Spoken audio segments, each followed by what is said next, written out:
everyone. It's a beautiful day, and the fact that our school has received a prominent environmentalist in our school campus today has further added to the beauty of the day. Yes, we are very happy to receive Dr. Rajwant Singh in our campus. Dr. Rajwant Singh is the founder and president of Eco Sikh, a global environmental movement. So let's go and meet Dr. Rajwant Singh and know about him and his movement.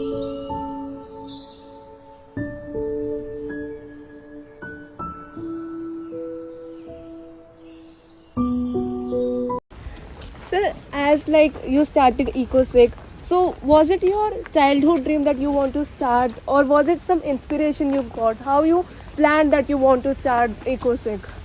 Actually, I was invited for a environmental conference back in 1990 in Moscow, where there were close to 2,000 people from all over the world, and the environment movement was just starting, and the climate change was not even a concern at that time.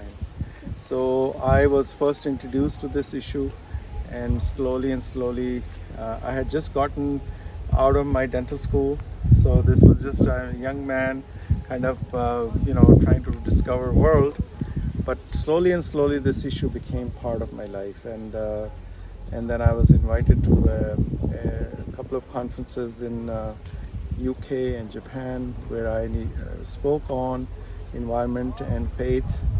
And finally in 2009, when climate change had become a major issue, so United Nations called a meeting of all the faith leaders to see how politicians will do their own role. What can faith communities do? The community, civic society, what can they do to save environment? So that's how Eco Sikh came into being. That's very inspiring, actually. Are you a very religious person because you link the environment?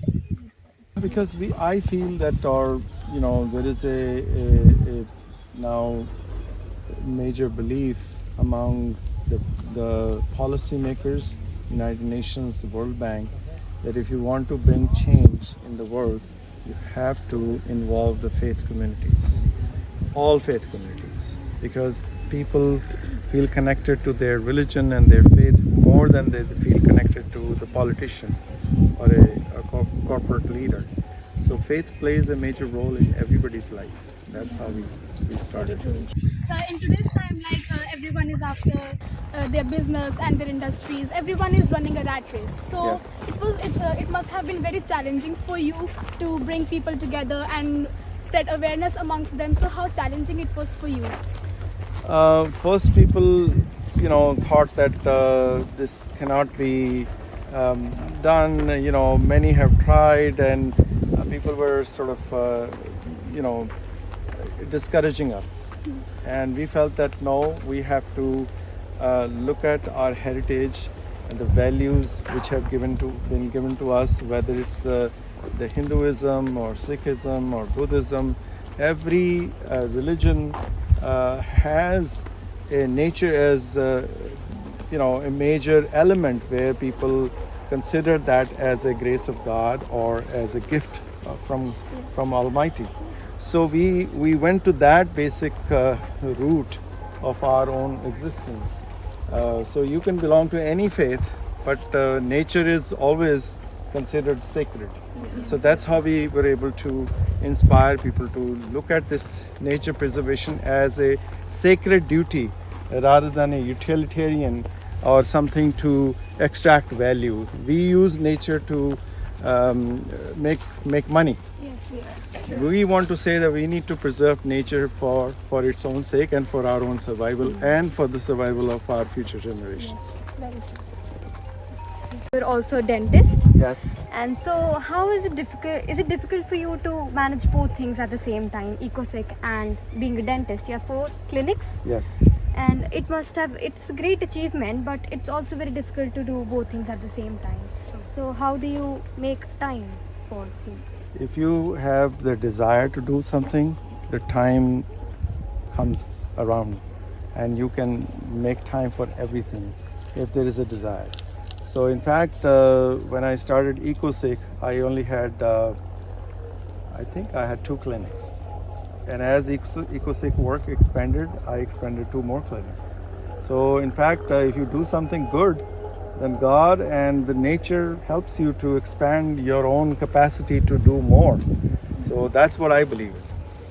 Yes. And sir, like we are the young Eco Sikh warriors. We also want that our environment, basically we also want to practice sustainable development. So could you give us some tips that we can spread awareness and youth can spread awareness? That's a great question, and I think you guys have the real potential to bring change in this world. Because we feel that if you speak like Greta Thunberg, right? Look at how much change she has been able to bring in. I mean, she refused Nobel Prize and said that I don't need the Nobel Prize. I want action. So you guys have the real power, and the future will be more bleak if we don't take action. Your future and your future, the next generation after you. So you have the real power, and I think you guys need to take a stand. Never compromise. Never let people tell you that it's okay. Just expand yourself in your career and make money and have gadgets and all the materialistic way of judging life, rather than looking at this nature as part of our being and our existence.